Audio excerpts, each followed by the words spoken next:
Padre Júlio Lancelotti, esse Olá. nosso herói dos direitos humanos. Olá, Camilo. Olá.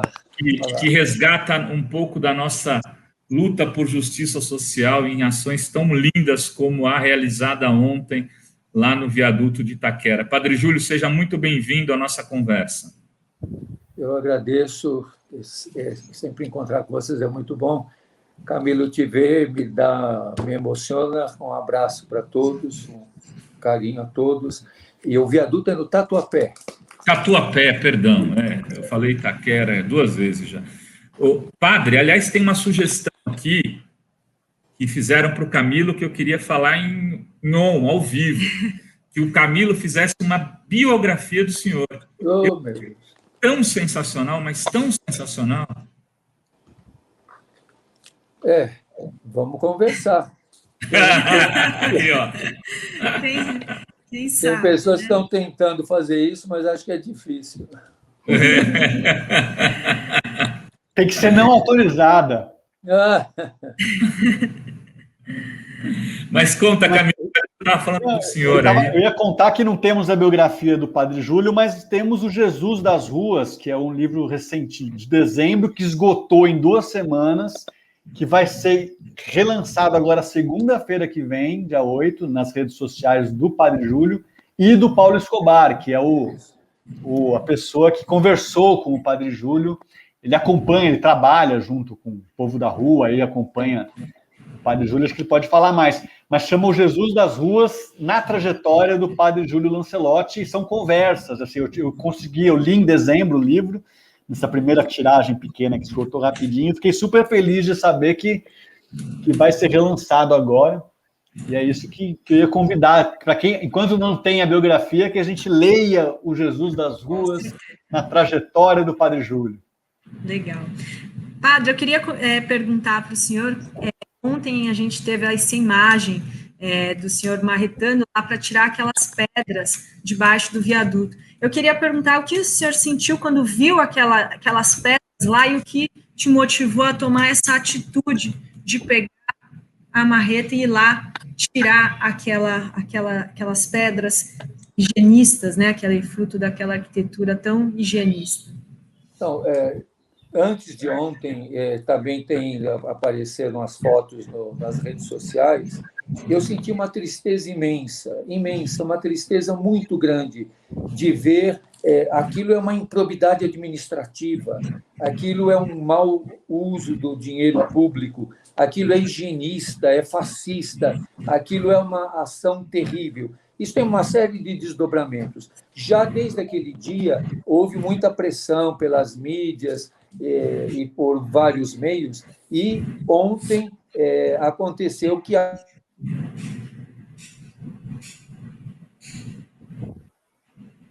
Alô, padre? Olá. Agora voltou. Voltou. A própria prefeitura mandou retirar aquelas coisas. E eu voltei lá justamente no momento em que estavam 5 caminhões da prefeitura, tinham 3 técnicos, eles estavam com mais de 30 funcionários tirando manualmente, né? Porque depois de toda a pressão, eles fizeram aquela desculpa de que aquilo era para evitar a colocação de entulho e lixo e que um funcionário tinha sido demitido. Eu acho que esse funcionário foi demitido, eu mando a ele minha solidariedade, porque ele foi tomado como boi de piranha.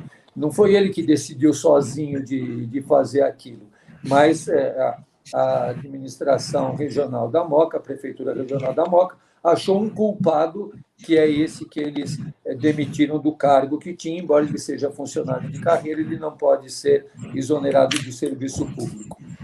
E quando eu voltei lá, que eles estavam começando a tirar, eu peguei a marreta que estava lá também, tinham só 2 marretas, e uma estava quebrada. E com a marreta eu fui também dando marretada naquelas pedras, arrancando. Como eles viram que aquilo começou a causar um impacto muito grande e tinha muita gente capturando imagens, eles trouxeram 2 retroescavadeiras que passaram arrebentando tudo. Eu acho que até estragou as retroescavadeiras, porque aquelas pedras estavam afixadas em concreto no chão. Então, manualmente, como eles estavam querendo fazer, ia levar uma semana. E eles puseram aquelas máquinas.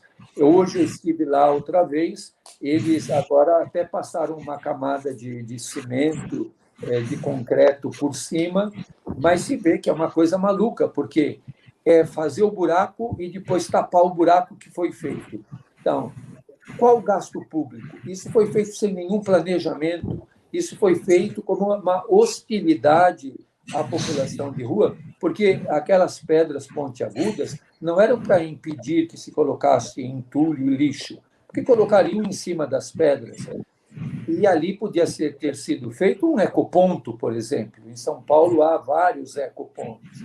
Então, se era essa a questão, fazer um ecoponto, colocar caçambas, ver o melhor uso daquele espaço.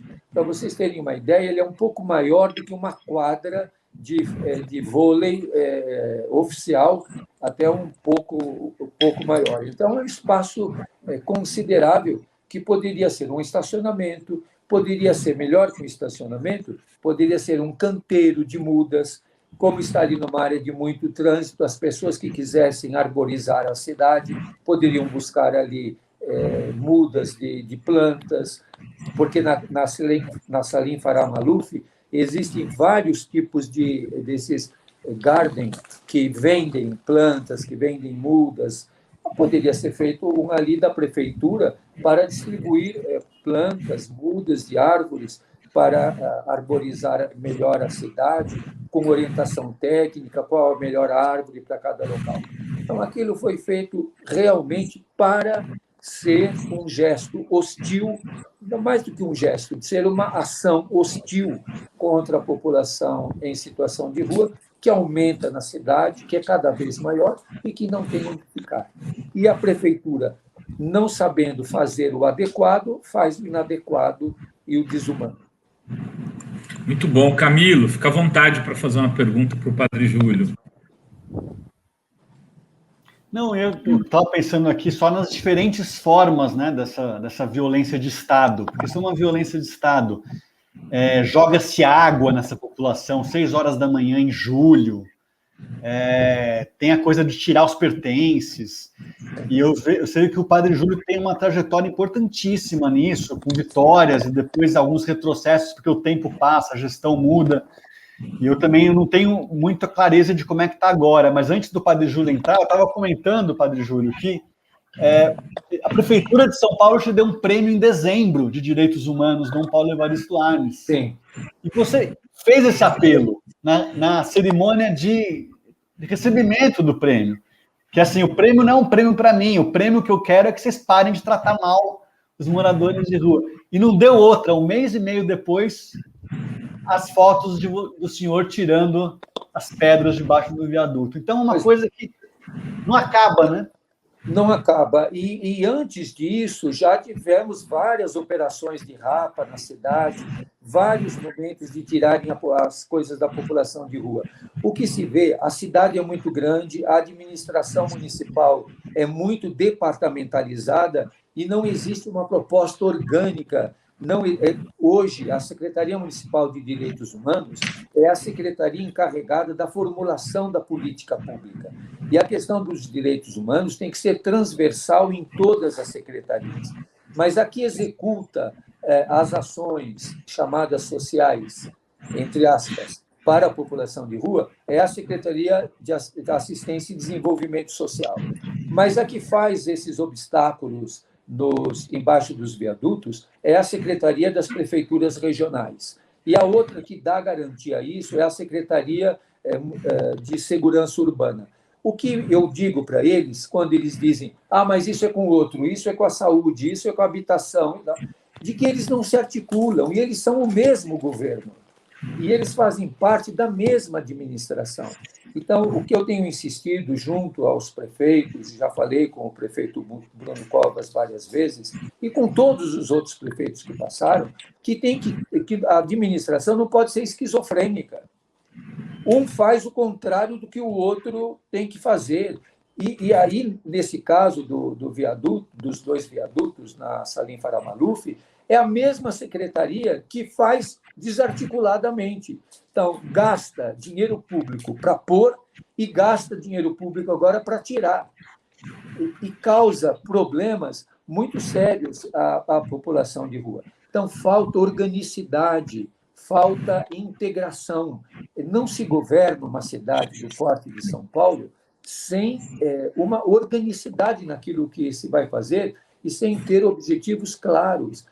Como nesse caso, que alguém tomou a decisão de fazer isso e foi um fato isolado. Não é verdade. Essas ações anti-população de rua, elas são sistemáticas, elas são permanentes, elas acontecem sempre com a zeladoria urbana, com o RAPA, com as ações da GCM, com a retirada de objetos e aquilo que é necessário para a sobrevivência. Então, essa ação de ontem, ela é um simbolismo de que nós não aguentamos mais isso, de que a gente tem que fazer uma ação direta para que eles percebam que nós estamos fartos disso. E, inclusive, aproveitar que estamos falando com vocês, neste sábado, dia 6, às 15h, vários grupos, vários coletivos vão passar por lá, para não haver aglomeração e nem ficarmos parados lá. Mas nós vamos estar passando por lá e espalhando flores embaixo desse viaduto com uma hashtag: queremos flores e não pedras. Queremos uma cidade humana e não desumana. Queremos uma cidade onde as pessoas sejam acolhidas e não rejeitadas e maltratadas. Os moradores de rua hoje são como que refugiados dentro da cidade, e ninguém os quer. E eles são um número cada vez maior. Então, nesse sábado, a partir das 15h, nós vamos estar ali de maneira humana, colocando flores ali em todo aquele espaço, como um gesto de que há muitos na cidade, embora tenha os que concordem. Toda vez que eu estou lá embaixo do viaduto, passa algum lá que me xinga quando passa. Tem os que concordam com a hostilidade. Mas tem também uma reserva moral na cidade que quer essa cidade florida no sentido de ser uma cidade que não discrimine, que não tenha preconceito, e um Estado, a nível federal, estadual e municipal, que não patrocinem ações fascistas e ações desumanizadoras e ações agressivas contra a população de rua. O Padre Júlio está falando aqui, eu estou pensando, né? A gente fala não só para São Paulo, esse programa ele circula até fora do Brasil, tem gente do Japão nos assistindo. Mas falando em Brasil, pensando em Brasil, essa luta não é uma luta paulistana. Veja, em vários lugares do Brasil, os bancos eles nacionalizaram uma política de colocar aqueles metais na beira dos bancos para que as pessoas não durmam em marquises em frente de bancos. Outra coisa, por exemplo, aqui em Santos, onde a gente mora atualmente, o pessoal a praia tem o chuveirinho. E as pessoas querem que tire o chuveirinho porque a população de rua toma banho no chuveirinho. Querem que seja pago. Tem gente que defende até que seja pago o chuveirinho para que eles não tomem mais banho. Então, a gente precisa nacionalizar essa luta. Precisa levar para outros lugares. Nós precisamos multiplicar os Padres Júlios, ou cada um de nós, de alguma maneira, se tornar um pouco Padre Júlio, pegar uma serra elétrica e ir lá e arrancar aquele metal que está embaixo da marquise do banco, em BH, em Porto Alegre, fazer atos, ou seja, mais flores, menos pedras, mais amor, menos perseguição. A Adri vai ler um superchat e a gente volta para continuar a conversa. Sim, tem vários superchats, lembrando que todo mundo que enviar superchat agora, a partir de hoje, está concorrendo ao sorteio na sexta-feira do livro da biografia da Marisa Letícia, do Camilo Vanucci. Então, olha só, começando aqui, Gaúcha Lusitana, quem sabe faz ao vivo, e cai ao vivo também e volta. A gente caiu, mas a gente voltou. A internet caiu hoje, mas no mas estamos aqui de volta. Padre Júlio, o senhor é fundamental. Eu queria saber como nós, leigos, podemos ajudar. Sou aqui do Rio. Tem algum projeto parecido aqui no Rio de Janeiro? É a Andy que está mandando esse superchat. Obrigada. A Cláudia Barreto. Muito amor para o Padre Júlio, nosso anjo das ruas. José Lobo Avelar, obrigada também pelo superchat. E ele escreve, abemos Papa Júlio. Ainda Ana Cavati, aos clubes de membros aqui do canal do Fórum, Leonardo Reis diz, o Papa Francisco acompanha de perto Padre Júlio. Padre Júlio, como vê o Papa e o seu papado? E tem também a Deise Azevedo, sou assídua espectadora da revista Fórum e dos outros canais progressistas, mas esse programa da Ana Rocha é um tratamento precoce para a depressão. Parabéns pela contratação. Para quem ainda não assistiu, todos os dias às 9 horas da manhã, Ana Rocha, aqui no Manhã Fórum. Vovós e vovôs, doações para a obra do Padre Júlio, qual o endereço? Então, tem várias perguntas para o Padre Júlio. Primeiro, se existe algum projeto no Rio de Janeiro, como ele vê o Papa Francisco, e se tem algum endereço, algum contato para quem queira ajudar o trabalho. Então, eu acho que assim, que todos nós podemos dar a nossa a presença na humanização da vida. Todos nós podemos fazer uma coisa que não custa nada, a não ser um esforço pessoal. Não discrimine, não seja preconceituoso. A população de rua são seres humanos, que não são nem anjos nem demônios, são pessoas, e como todas as pessoas, têm limites e têm possibilidades. Eu sempre digo, quando me dizem, o povo da rua é muito agitado, eu falei, vai em reunião de condomínio fazer sorteio de vaga na garagem. Eu conheço muitas que acabam na delegacia, mas o agitado é o morador de rua. Vai em reunião de padre para escolher paróquia, vai em reunião de professores para escolher a grade curricular e quem é que vai pegar a aula daqui e dali. Então, o ser humano é complexo, difícil em todos os momentos. A população de rua é exposta. Eles estão o dia todo sendo vistos. Tudo que eles fazem é visto. Então, isso todos podemos fazer. Em cada cidade do Brasil, há ações de vários grupos religiosos e não religiosos, porque nós não podemos acreditar que a solidariedade seja uma dimensão religiosa. Ela é uma dimensão humana. Os ateus também são solidários. Então, a gente tem que ter bem claro, e acho que o Camilo tem um papel muito importante nisso, no seu trabalho e vocês na comunicação, de que todo o nosso objetivo é humanizar a vida. Não é fazer as pessoas serem religiosas ou não. Ser religioso ou não é um instrumento. E eu sempre, quando se fala dessa questão, eu gosto de lembrar dos grupos ateus, dos agnósticos, que eles são muito solidários. Senão a gente fica demonizando e achando que só solidário é quem tem uma religião. Quem não tem nenhuma religião também é solidário. Então, essa é uma coisa que todos nós podemos fazer. E que todos nós podemos olhar para os irmãos que estão na rua, saudá-los, falar com eles, oferecer água no momento de calor, no momento em que eles não têm acesso à água potável, se vê que eles estão sem máscara, oferecer uma máscara para eles, faz um tubinho de álcool em gel, oferece a eles. Isso são coisas pequenas. Agora, existem as questões estruturais.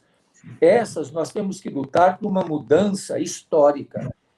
Nós estamos vivendo um momento terrível da história do Brasil de ascensão de um nazifascismo que não é mais nem ascensão, eles já estão ascendidos.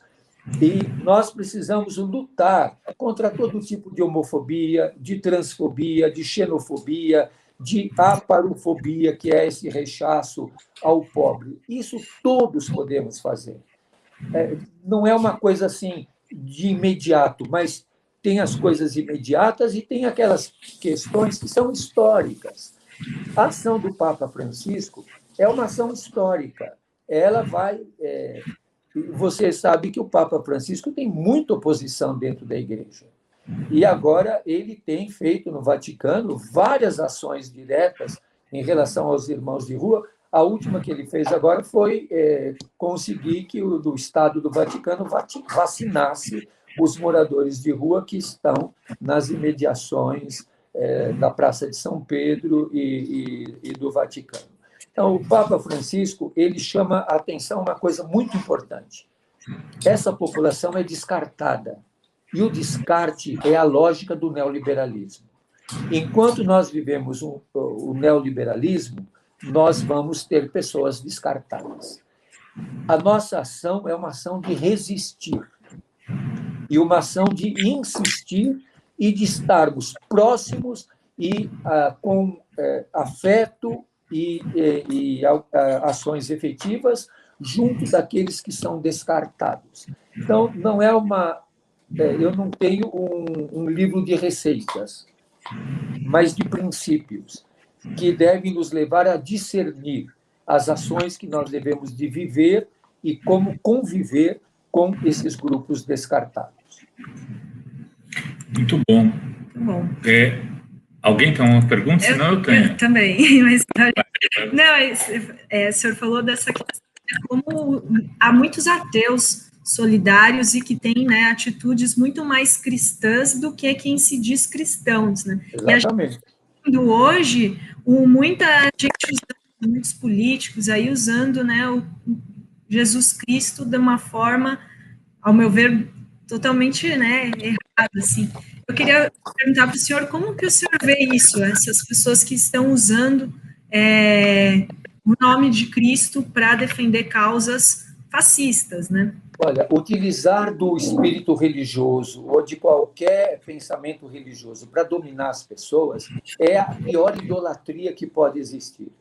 E é a forma como Jesus agiu contra isso. Jesus tem uma ação muito fortemente contra a instituição religiosa, principalmente instituições religiosas que dominem o povo, que explorem o povo e que legitimem a exploração. Então, nesse sentido, a gente tem que ter bem clareza. A ação religiosa, ela sempre é libertadora. Se ela for legitimadora do poder, ela é equivocada. Isso é um princípio fundamental e básico para todos nós. E, nesse sentido, a gente tem que ter muito discernimento, muita clareza e não ter medo do conflito. Esse caminho é um caminho conflitivo. O Camilo estava lembrando da trajetória. Eu sempre, e eu ouvi essa semana várias vezes, até de autoridades religiosas que dizem para mim: mas você faz críticas muito duras. Eu acho que nós vamos acabar fazendo críticas duras se nós estivermos do lado dos pobres, se nós estivermos do lado dos que perdem, se nós estivermos do lado dos que são pisados. Então, numa sociedade machista, eu quero sempre estar do lado das mulheres. Numa sociedade racista, eu quero estar do lado dos negros. Numa sociedade sectária, eu quero estar do lado daqueles que são segregados. Diante de um grupo que espizinha, eu quero estar do lado dos que são pisados. Então, acho que são opções fundamentais que nós temos que fazer. E não tem como negociar com o fascismo. Até puseram ontem essa frase novamente: o fascismo se combate, não tem como negociar. Então, eu acho que nesse momento nós estamos numa encruzilhada da história. E como antes e agora se usa de uma linguagem religiosa para dominar, para legitimar a dominação. Isso é um equívoco e os grupos religiosos que fazem isso estão extremamente equivocados. Por isso que aumenta muito no mundo o grupo das pessoas sem religião. Porque aqueles que têm religião dão um péssimo exemplo e muita gente acaba deixando as práticas religiosas por rechaço a uma imagem de Deus completamente absurda. E acho que tem todas essas contradições. Eu gosto de citar muito a Simone de Beauvoir, e quando eu cito a Simone de Beauvoir, todo mundo diz: esse padre está citando uma ateia comunista, não sei. Mas a Simone de Beauvoir diz uma coisa muito interessante. Ela diz: os opressores não teriam tanto poder se eles não tivessem tantos cúmplices entre os oprimidos. Padre, deixa eu lhe dizer uma coisa. Tem um editor de cultura aqui da Ford, chama Julinho Bittencourt, e ele fez uma poesia, meio cordel, para o senhor. Oh. Para ele, eu pedi para ele vir ler, mas ele está todo, não, lê você, lê Tá você. tímido. Eu vou ler aqui em jeito, né? Padre Júlio, se chama, o autor é Julinho Bittencourt. Há um padre lá na Moca, no coração da cidade, que olha a todos e evoca o evangelho e a bondade. Àqueles que ninguém sabe, àqueles que ninguém vê, que ninguém mais se assombra, o padre lembra a você. Há um padre lá no centro, que cuida dos que estão fora, que encara aqui dentro quando a morte apavora. O padre que abre diante do nunca visto, abre com seu peito aberto e o evangelho de Cristo. O padre sofre atrasado, xingamento e agressão, e quanto mais abusado, mais o padre ergue a mão. E diante da dor doída, o padre avisa contrito. Não se humaniza essa vida sem a luta e o conflito. O padre limpa a ferida, abraça o corpo e sorri, cede o prato de comida, beija os pés da travesti. E nas sandálias do padre, num caminho nunca visto, por mais que a canalha ladre, as 5 chagas de Cristo. Quem tem o mão como a chama, quem tem o chão como cama e como teto a lua, o padre Júlio proclama como seu irmão de rua. E antes que a vida acabe e que o diabo deu bote, há um padre lá na morte, padre Júlio Lancelotti. Parabéns, depois você me manda por escrito, gostei vou lhe mandar, padre Júlio. Muito bonito o poema. Vou lhe mandar. Tem um padre lá na Moca, padre Júlio Lancelotti. Quantos anos o senhor está na Moca, padre Júlio? Eu estou na mesma paróquia há 35 anos. Eu tenho 35 anos de padre, vou fazer em abril 36, e eu já comentei com alguns por que eu estou na mesma paróquia faz 35 anos. Porque nenhum padre quer vir para essa paróquia, porque é uma paróquia muito pequena, pobre e com muito maloqueiro, como dizem. E nenhuma paróquia me quer também, porque diz que eu levo atrás de mim os maloqueiros. Então, como não tem jeito, ninguém quer ir para lá e nenhuma me quer, eu fico lá, vai fazer 36 anos. Camilo, diga lá, meu amigo. Estou ouvindo a aula aqui, estou aproveitando, estou de espectador aqui.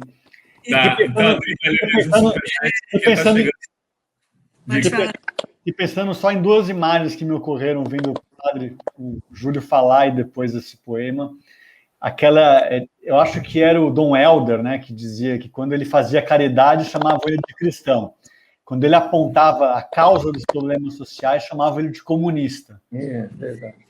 E aquela imagem do rio, né, que todo mundo fala da violência das águas do rio, que você falou assim, as críticas do padre Júlio são muito duras. Pensei, duras são as pedras que colocaram debaixo do viaduto. Sim. Então, a gente fala da água que é violenta, mas as margens que oprimem, né, são muito mais violentas. O coturno é mais... O bico do sapato, da bota, é muito mais violenta, muito mais dura. O joelho do soldado, do militar que matou o George Floyd.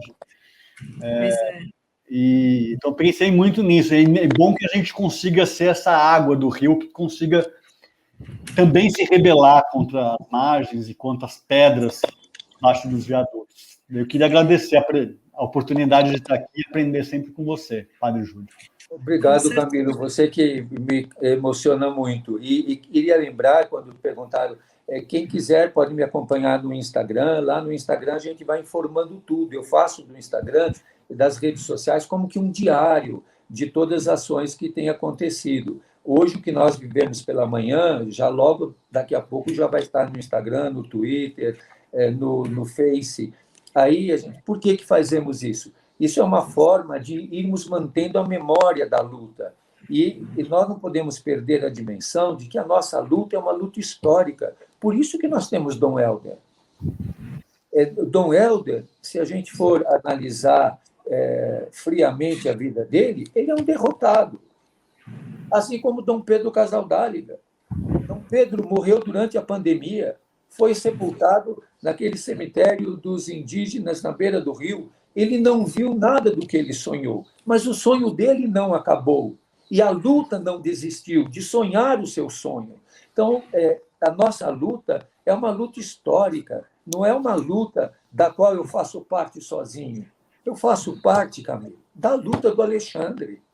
Eu faço parte da luta de Dom Paulo, de Zumbi, da irmã Dorothy, de Margarida Alves, da Santa Dulce. Nós fazemos parte de uma luta de derrotados, de uma luta de pessoas que foram ofendidas, que foram atingidas, que foram destroçadas. Mas a nossa luta não acabou e não vai acabar conosco. Hoje de manhã eu estava ali embaixo do viaduto, na Salim Farah Maluf, e embaixo desse viaduto deviam de ter, acho que umas 10 mais pessoas comigo, todos jovens, estudantes, profissionais, jovens extremamente idealistas. Ontem eu falei com a Maria Rita Kell, que também várias pessoas estão procurando, porque todos querem fazer alguma forma. Ontem, queriam um monte. Se eu aceitasse todo mundo que tinha uma marreta e queria vir com a marreta, nós íamos ter lá mais de 100 marretando pedras. Ao viaduto. Porque uma porção de gente queria vir. Então, acho que isso que é um sinal bonito de esperança. Nós estamos numa luta que possivelmente nós seremos derrotados, mas eu não estou lutando para vencer, eu estou lutando para ser fiel até o fim. E nós vamos continuar com outros que virão e continuarão essa luta para que a nossa cidade e todas as cidades do Brasil e do mundo sejam mais humanas. Eu vi que agora, na Suíça e na França, vários hotéis estão abrindo novamente para receber pessoas em situação de rua. Aqui em São Paulo, o Ministério Público sugeriu 8.000 leitos. Foram conseguidos pela Prefeitura não mais de 400, não sei se passou de 400. Então, nós temos que ir insistindo para ir quebrando. E nessa situação, nós quebramos aquelas pedras pontiagudas e a Prefeitura teve que recuar. Então, eu acho que isso tem que ser um laboratório também de que nós temos que ter pressão, ações diretas, que nós temos que mostrar a nossa inconformidade, porque muitas vezes nós ficamos calados. E quando eu citei a Simone de Beauvoir, que também nos ajuda e nos faz lembrar e citar o Paulo Freire, quando ele diz que muitas vezes a cabeça do oprimido é a hospedaria do opressor. Então, a nossa educação tem que ser uma educação libertadora, a nossa luta tem que ser uma luta libertadora que levem as pessoas a quebrarem essas algemas que muitas vezes a ideologia dominante, ou que sempre a ideologia dominante vai colocar em nós. Sabe que nesses dias, alguns dias atrás, uma jornalista muito querida, uma pessoa muito boa, perguntou para mim, dentro dessa estrutura que a gente vive, se o senhor tivesse poder, o que o senhor faria para mudar? Eu falei, pois é, filha, é justamente que eu não quero ter poder, porque quem tem poder só se perpetua. Quem tem poder quer dominar e perpetuar o seu poder. Então, a questão não é poder, a questão é humanizar a vida. E não o poder, é o serviço. Nós temos que estar a serviço de uma causa, a serviço de uma luta, e independente de qualquer religião, e com todas as religiões, seja elas quais for, e com os sem religião e os que negam religião, é a nossa dimensão humana. A dimensão humana de não maltratar, de não discriminar, de não torturar, de não usar da violência, nem da força, nem da arma. E lutar a força que humaniza, a força que amoriza, a força que transforma a história. Muito bom. Olha só, tem alguns comentários aqui, alguns superchats, antes a gente já está caminhando aqui para o final dessa participação incrível aqui do padre, que nos enche de esperança. A Isa Castro diz, Padre Júlio, vive o cristianismo, Deus lhe abençoe. César Fonseca, obrigada pelo superchat.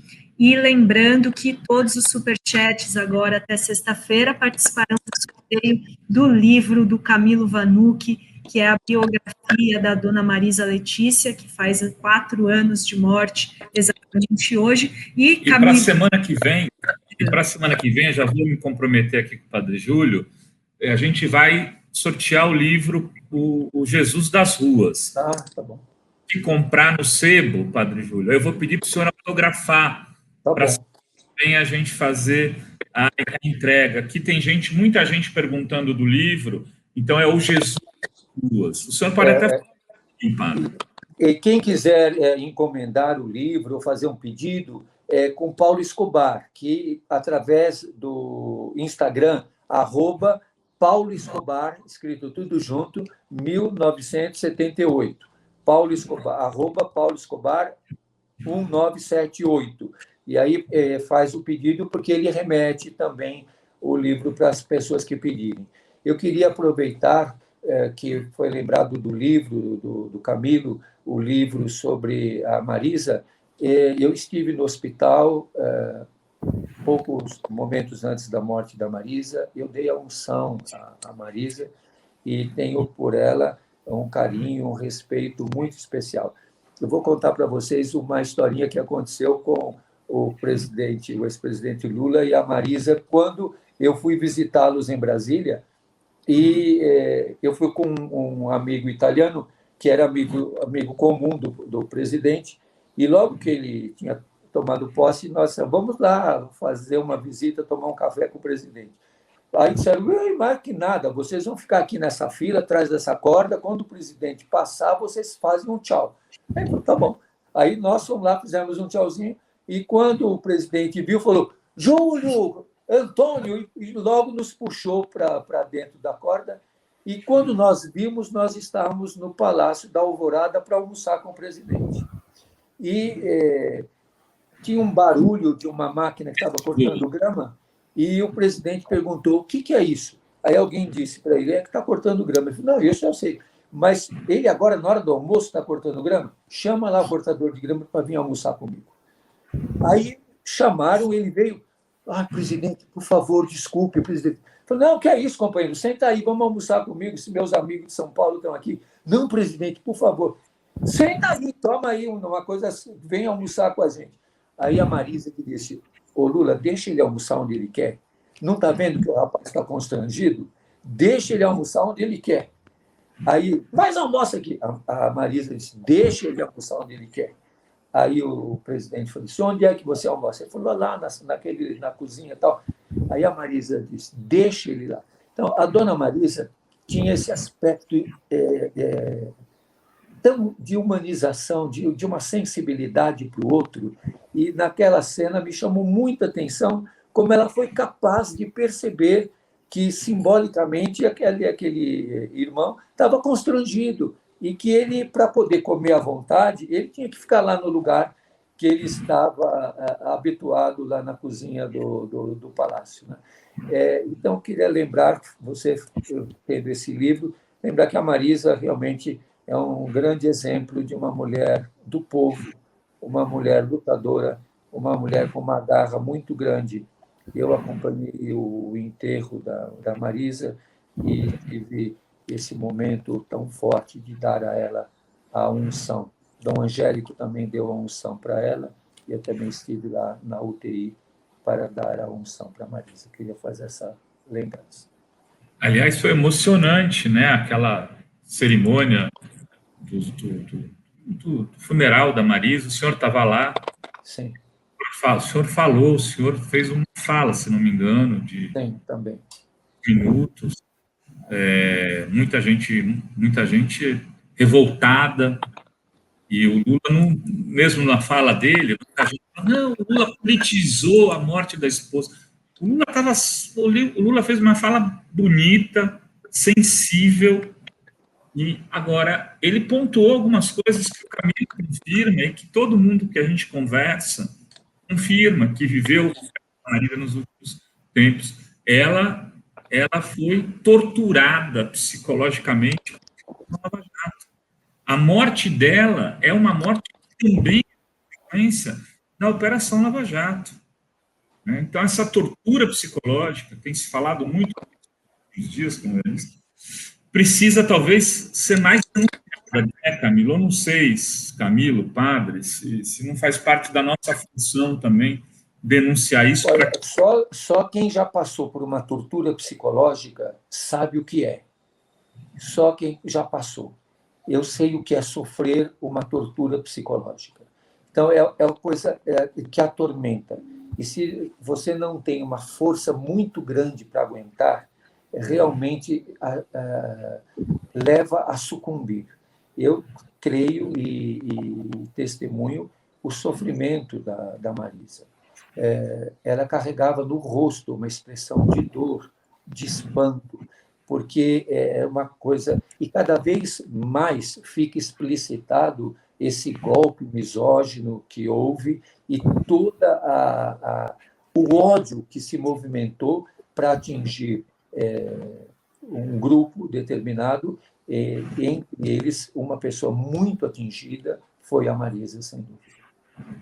Pontuar que esse ódio continuou na internação dela, com gente em frente ao hospital, médicos em WhatsApp torcendo pela morte, a coisa é inacreditável, assim, a capacidade desses seres humanos de cultivar ódio, semear e distribuir é muito assustadora.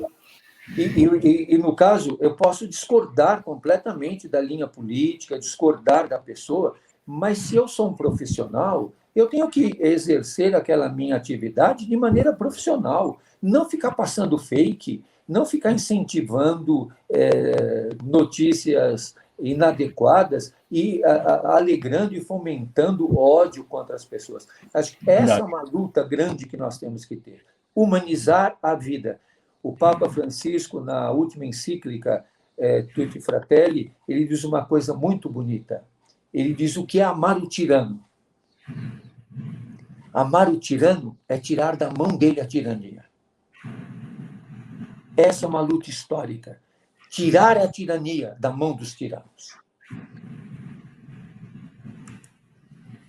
Olha, acho que a gente teve aqui um programa especial já, né? Não foi, em geral, a gente fala que o programa especial é no sábado, mas o especial dessa semana foi na quarta. Depois até fazer uma edição só para o Lancelotti e esse papo que a gente teve aqui, para soltar agradecer ao padre, dizer que eu acabei de divulgar a poesia do Julinho, já está no site lá da forma, depois a Adri manda o link, mas é assim que as pessoas também espalhem a poesia, porque quando a gente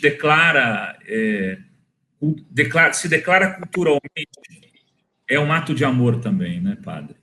Então, ato de coragem ontem também pode ser marcado por outros atos de amor, entre esses atos, a poesia feita pelo Julinho Bittencourt. Eu queria deixar a palavra para o Camilo, para a Adri, para o padre, fazer o encerramento. Enfim. E pedir para o Camilo divulgar o endereço onde as pessoas podem comprar o livro a biografia da Marisa. Também agradecer muitíssimo o padre Júlio por estar aqui conosco hoje, então passo para a palavra final do padre, depois do Camilo. Eu agradeço também a vocês, agradeço muito a oportunidade de poder conversar com vocês. É tão bom poder conversar com pessoas como vocês, que fazem muito bem. Então, Deus lhes pague força, coragem, um abraço para vocês. Camilo, um abraço muito grande.